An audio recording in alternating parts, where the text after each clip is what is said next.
शिवपुराण श्री रुद्र संहिता तृतीय खंड 13वां अध्याय। पार्वती शिव का दार्शनिक संवाद। भगवान शंकर के वचन सुनकर पार्वती जी बोली, योगीराज, आपने जो कुछ भी मेरे पिताश्री गिरिराज हिमालय से कहा उसका उत्तर मैं देती हूँ। अंतर्यामी, आपने महान तप करने का निश्चय किया है। ऐसा करने का निश्चय आपने शक्ति के कारण ही लिया है। सभी कर्मों को करने की यह शक्ति ही प्रकृति है।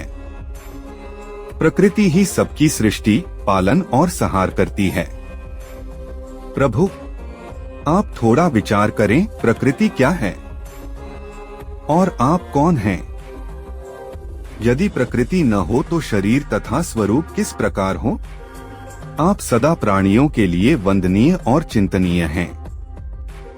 यह सब प्रकृति के ही कारण है। पार्वती जी के वचनों को सुनकर उत्तम लीला करने वाले भगवान शिव हंसते हुए बोले, मैं अपने कठोर तप द्वारा प्रकृति का नाश कर चुका हूँ।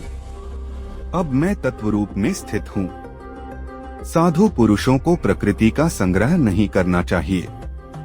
भगवान शिव के इस प्रकार के वचनों को सुनकर पार्वती हंसती हुई बोली, हे करुणा निधान, कल्याणकारी योगीराज, आपने जो कहा क्या वह प्रकृति नहीं है?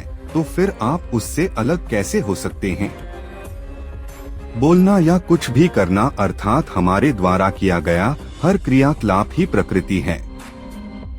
हम सदा ही प्रकृति के ही वश में हैं। यदि आप प्रकृति से अलग हैं तो न आपको बोलना चाहिए और न ही कुछ और करना चाहिए, क्योंकि ये कार्य तो प्रकृति के हैं अर्थात प्राकृत हैं।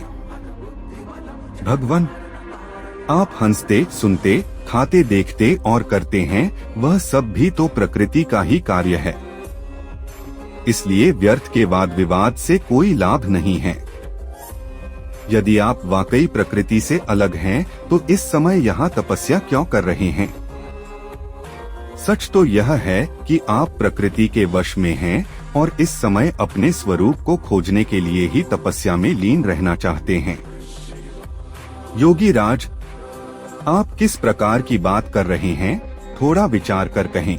यदि आपने प्रकृति का नाश कर डाला है तो आप किस प्रकार विद्यमान रहेंगे, क्योंकि संसार तो सदा से ही प्रकृति से बंधा हुआ है। क्या आप प्रकृति का यह तत्व नहीं जान रहे हैं कि मैं ही प्रकृति हूँ? आप पुरुष हैं, यह पूर्णतया सच है। मेरे ही कारण आप सगुण और साकार माने जाते हैं।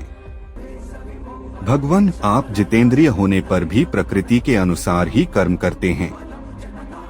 हे महादेव, यदि आप यही मानते हैं कि आप प्रकृति से अलग हैं, तो आपको मेरी किसी भी सेवा से और किसी भी प्रकार से डरना नहीं चाहिए। पार्वती के मुख से निकले सांख्य शास्त्र में डूबे हुए वचन सुनकर भगवान शिव निरुत्तर हो गए। तब उन्होंने पार्वती जी को अपने दर्शन और सेवा करने की आज्ञा प्रसन्नता पूर्वक प्रदान कर दी।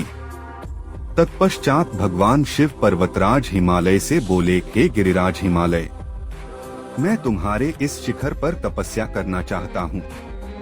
कृपया मुझे इसकी आज्ञा प्रदान करें।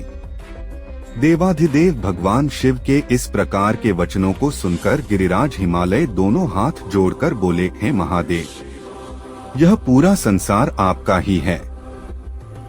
सभी देवता, असुर और मनुष्य सदैव आपका ही पूजन और चिंतन करते हैं। मैं आपके सामने एक तुच्छ मनुष्य हूँ, भला मैं आपको किस प्रकार आज्ञा दे सकता हूँ? प्रभु, यह आपकी इच्छा है, आप जब तक यहाँ निवास करना चाहें कर सकते हैं। गिरिराज के इन वचनों को सुनकर भगवान शिव मुस्कुराने लगे और आदर पूर्वक हिमालय से बोले, अब आप जाइए। अब हमारी तप करने की इच्छा है।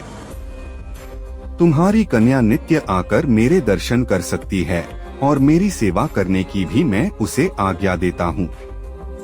लोक कल्याणकारी भगवान शिव के इन उत्तम वचनों को सुनकर हिमालय और पार्वती जी बहुत प्रसन्न हुए।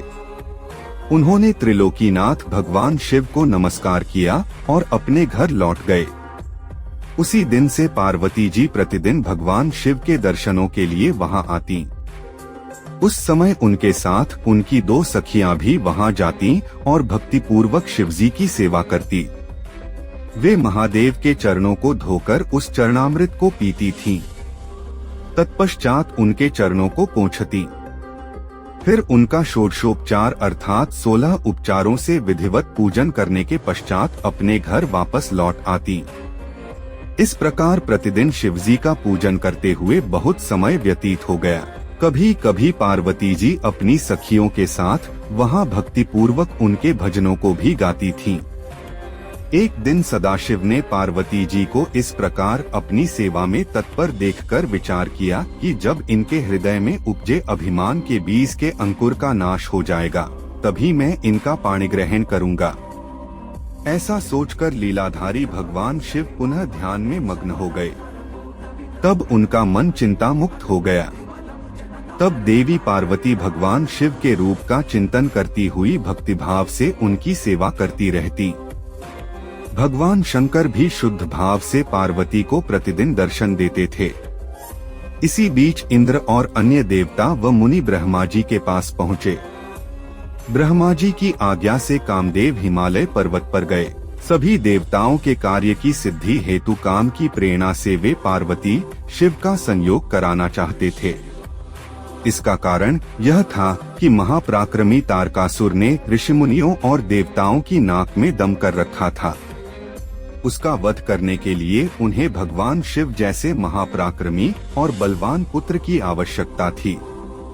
कामदेव ने हिमालय के शिखर पर पहुंचकर अनेक यत्न किए, परंतु भगवान शिव काम की माया से मोहित न हो सके। उन्होंने क्रोध से कामदेव को भस्म कर दिया।